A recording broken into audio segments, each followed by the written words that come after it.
Timeless Tales, a tale from West African folklore, Anansi and the Wisdom Jar.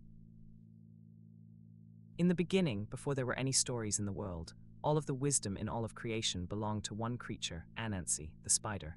He had been given it by Niam, the sky god, to keep safe. But Anansi did not wish only to keep it safe. Anansi wished, above all, to be the only one who had any.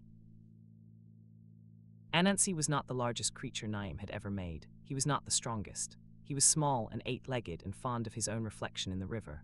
But he was clever, and the clever, when they are not yet wise, often mistake cleverness for greatness. Niam had given him the keeping of wisdom because no other creature had wanted the burden. Anansi accepted it, and immediately, in the way of small and clever creatures, mistook the burden for a crown.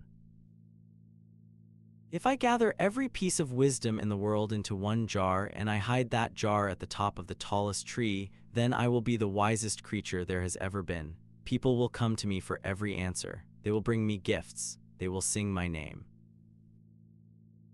So Anansi spun a great clay jar from his own silk and the clay of the riverbank, and into the jar he gathered every piece of wisdom he could find: the knowing of how to weave a good basket, the knowing of when the rains would come, the knowing of how to tell a truth that will not wound. He collected them all for many days until the jar was full.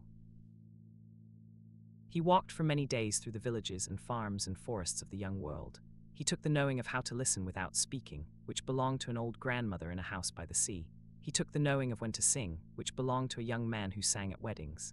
He took the knowing of when not to sing, which belonged to that same young man's wife. He placed every piece carefully inside the jar.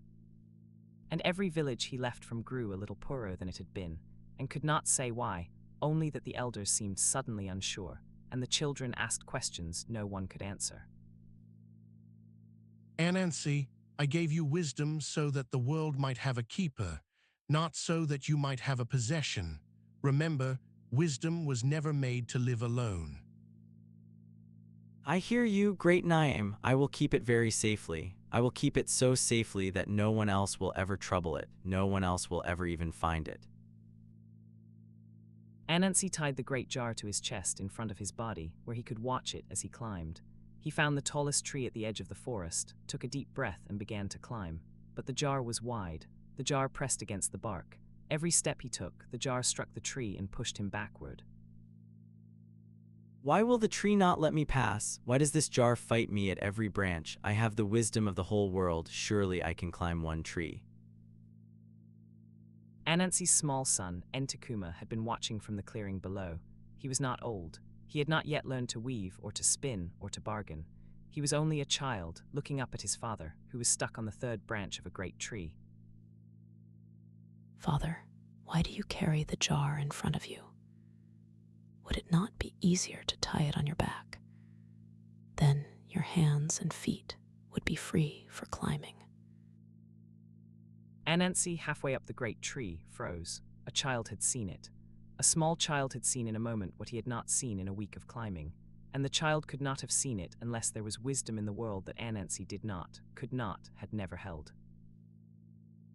How can this be? I have gathered every piece of wisdom, every piece, and yet my own son has found a piece that was never in the jar. Anansi clung to the tree, and for a long moment he did nothing. Then, with a cry that was half anger and half laughter, he untied the jar from his body and he threw it down. The great jar struck the earth and shattered. Wisdom, which had been held by one creature for so long, leaped up into the wind.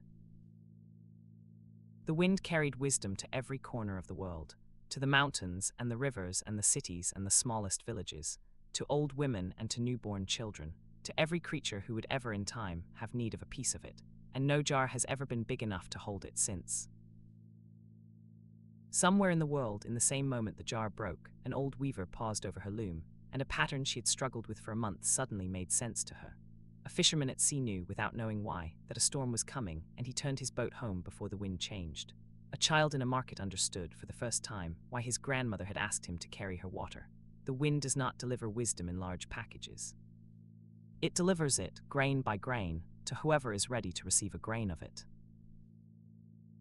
You have done well, Anansi, in the end, even if you did not mean to. The world has wisdom now because you learned at last that you were never meant to own it alone. Father, are you angry with me? I only saw what I saw. No, my son, I am not angry. I was a fool. And a fool, when he listens to a child, is no longer quite so much of a fool. Come, let us go home. There is still much in the world I do not know. And this is why the elders of the Ashanti say, a single jar cannot hold the wisdom of the world, why the wise listen to children, and why, when you learn something worth knowing, the first thing to do with it is to tell someone. Wisdom was never meant to be hoarded. It lives where it is shared. Timeless Tales by AmtocSoft. A new tale every day. Subscribe and walk with us.